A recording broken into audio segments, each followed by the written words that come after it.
বিসমিল্লাহির রহমানির রহিম। আমি আজকে একটি সৃজনশীল নিয়ে আলোচনা করব। এটি হচ্ছে এইচএসসি ফিজিক্স সেকেন্ড পেপারের রাজশাহী বোর্ড 2023 সালে আসছে। এই যে দ্বিতীয় অধ্যায় স্থির তড়িৎ। সৃজনশীলটি খুবই ইম্পর্টেন্ট। এই যে দেখো এখানে বলছে দুইটি গোলক, একটি হচ্ছে R1 সমান 15 সেন্টিমিটার ব্যাসার্ধ, R2 হচ্ছে এই যে জায়গা এইটা হচ্ছে R2 25 সেন্টিমিটার ব্যাসার্ধ। তারপর হচ্ছে কি এইটা থেকে এটার দূরত্ব হচ্ছে R সমান 2 মিটার। খুব সহজ।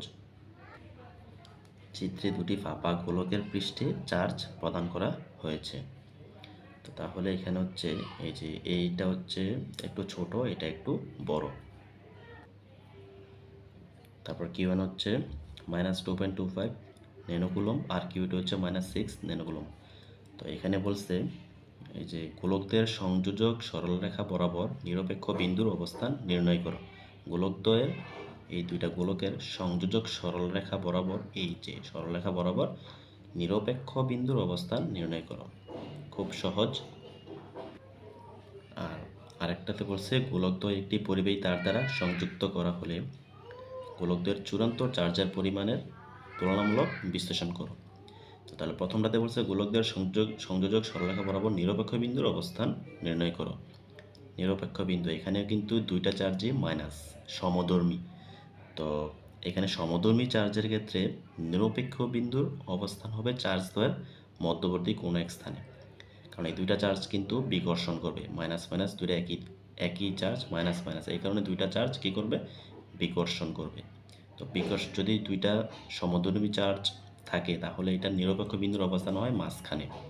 আর যদি একটা প্লাস একটা মাইনাস হয় তাহলে নিরপেক্ষ বিন্দুর অবস্থান হয় যে কোনো একটার বাহিরে। তো তাহলে কি সমধর্মী চার্জের ক্ষেত্রে নিরপেক্ষ বিন্দুর অবস্থান হবে চার্জের মধ্যবর্তী কোনো এক বিন্দুতে। তো এখন দেখো এটা করে কীভাবে। এই যে এটা আগে লিখতে হবে, এটা কিন্তু গ নাম্বারে আসছে। সমধর্মী চার্জের ক্ষেত্রে নিরপেক্ষ বিন্দুর অবস্থান হবে চার্জের মধ্যবর্তী কোনো এক বিন্দুতে। এখানে হচ্ছে Q1 সমান 2.25, এত Q2 এত, তারপর মধ্যবর্তী দূরত্ব হচ্ছে R সমান 2 সেন্টিমিটার। এটা কিন্তু এই দেওয়া আছে এখানে, খুব সহজ।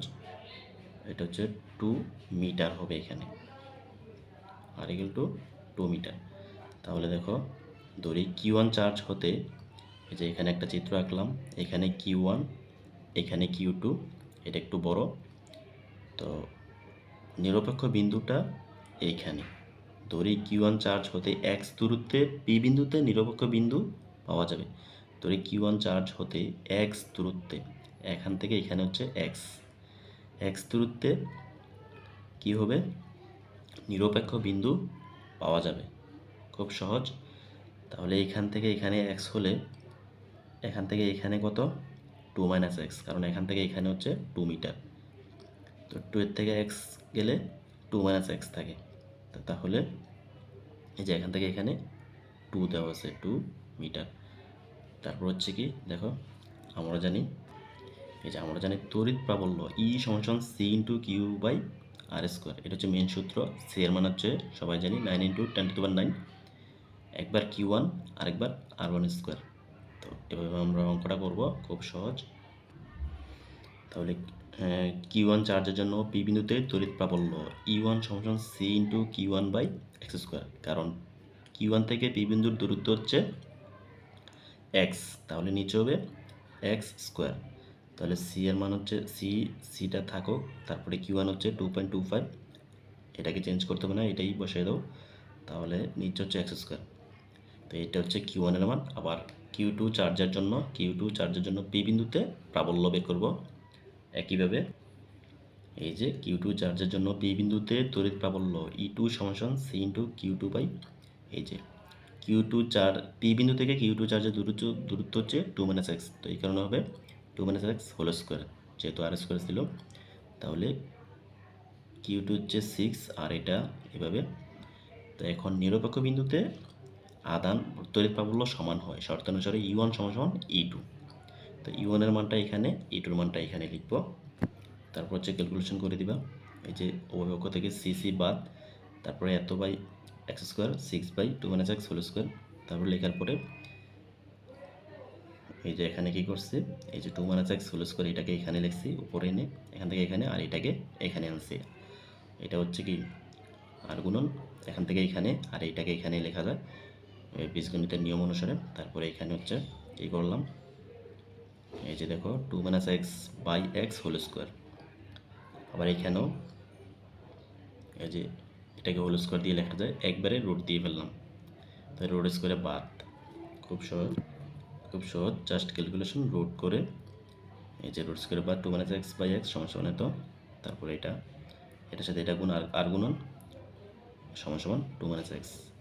তারপর হচ্ছে এই যে ওই পাশে এনে দুইটা x এক পাশে এনে কমন নাও এত, তারপরে x = এত লিখে x এর মান ক্যালকুলেটরে করলে 0.76 মিটার, অর্থাৎ Q1 চার্জ হতে 0.76 মিটার দূরে নিরপেক্ষ বিন্দু অবস্থিত। এই যে এত সেন্টিমিটার দূরে পাওয়া যাবে। আর Q2 থেকে ওই যে 2 - এত লিখে যত আসবে ততটুকু দূরে, এটা লিখতেই হবে Q1 চার্জ হতে 0.76 মিটার দূরে নিরপেক্ষ বিন্দু অবস্থিত। তাহলে এর হচ্ছে আমাদের প্রথম অঙ্ক। তারপর দ্বিতীয় অঙ্ক দেখো, এই 2 নম্বরে বলছিল গোলকদ্বয় একটি পরিবাহী তার দ্বারা সংযুক্ত করা হলে গোলকদ্বয়ে চূড়ান্ত চার্জের পরিমাণের তুলনামূলক বিশ্লেষণ করো। গোলকদ্বয়কে কী করলে, পরিবাহী তার দ্বারা যুক্ত করলে এই চূড়ান্ত চার্জের পরিমাণ কি হবে, চার্জ কি, এই যে এখানে কিন্তু Q1 আর Q2 দেওয়া ছিল, তো চূড়ান্ত চার্জ কত হবে তখন সেটা বের করতে বলছে। যদি কি করা হয়, এই যে পরিবাহী তার দ্বারা যুক্ত করা হয়, তাহলে প্রথমে আমরা বিভব বের করব, এটার বিভব কত, এটার বিভব কত। দেখো খুব ইজি একটা অঙ্ক। এই যে এখানে কি R1 = প্রথম গোলকের ব্যাসার্ধ 15 সেন্টিমিটার, এটাকে 100 দ্বারা ভাগ করে মিটারে নিয়ে গেলাম 0.15 মিটার।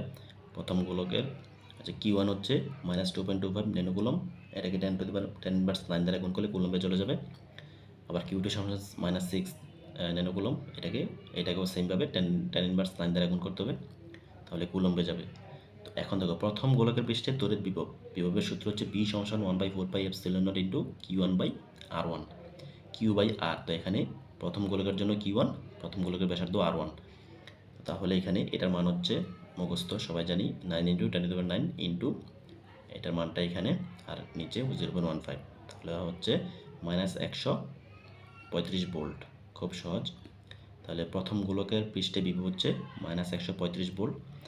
তারপর হচ্ছে কি দ্বিতীয় গোলক, এই যে R2 = দ্বিতীয় গোলকের ব্যাসার্ধ হচ্ছে 25 সেন্টিমিটার, তাহলে এটাকে 100 দ্বারা ভাগ করলে 0.25 মিটার। খুব সহজ। এই যে দ্বিতীয় গোলকের পৃষ্ঠে বিভব B2 = 1/4πε0 Q2/R2, তাহলে মানগুলো লিখে দাও, -216 ভোল্ট। তাহলে B1 > B2, তাহলে হচ্ছে কি, তাহলে যেহেতু B1 > B2, সুতরাং একটি তার দ্বারা গোলকদ্বয় যুক্ত করলে কি হবে, একটি তার দ্বারা গোলকদ্বয় যুক্ত করলে উচ্চ বিভব হতে নিম্ন বিভবে চার্জ প্রবাহিত হবে। যেহেতু B1 বড়, তাহলে বিভবটা প্রবাহিত হবে উচ্চ থেকে নিম্নতে প্রবাহিত হবে যতক্ষণ পর্যন্ত উভয় গোলকের বিভব সমান না হয়। দুইটা সমান হলে তখন আর বিভব চলবে না। তাহলে আধান প্রবাহিত হয় উচ্চ বিভব থেকে, আরে কি বিভব প্রবাহিত হয় কীভাবে, উচ্চ বিভব থেকে নিম্ন বিভবে চার্জ প্রবাহিত হবে যতক্ষণ পর্যন্ত উভয় গোলকের বিভব সমান না হয়। আর ইলেকট্রন প্রবাহিত হবে নিম্ন বিভব থেকে উচ্চ বিভবের দিকে।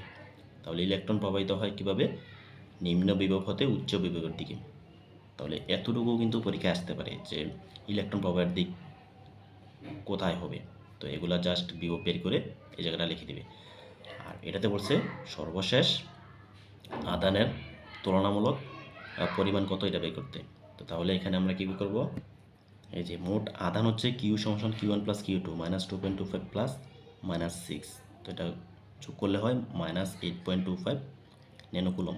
তাহলে প্রথম গোলকের চূড়ান্ত চার্জ, এটা কীভাবে বের করবো, Q1 = এই যে দেখো নিচে হবে এই দুইটা গোলকের ব্যাসার্ধের যোগফল, আর উপরে হচ্ছে Q × R1, এই যে এটা হচ্ছে কি এই মোট আধান, উপরে মোট আধান ইন্টু প্রথম গোলকের ব্যাসার্ধ, আর নিচে হচ্ছে মোট ব্যাসার্ধ কত, এইভাবে লিখতে হবে। খুব সহজ। এই যে দেখো মোট আধান হচ্ছে -8.25 ইন্টু, আর প্রথম গোলক যেহেতু প্রথম গোলকের ব্যাসার্ধ উপরে, আর নিচে হচ্ছে দুইটা গোলকের ব্যাসার্ধের যোগফল, তাহলে এটা করলে আসে -3.09। 4 ন্যানোকুলম। খুব সহজ। এভাবে দ্বিতীয় গোলকটাও এভাবে বের করে ফেলবো। কিউ ইন্টু R2 লিখবে এখানে, আর নিচে হচ্ছে R1 প্লাস R2।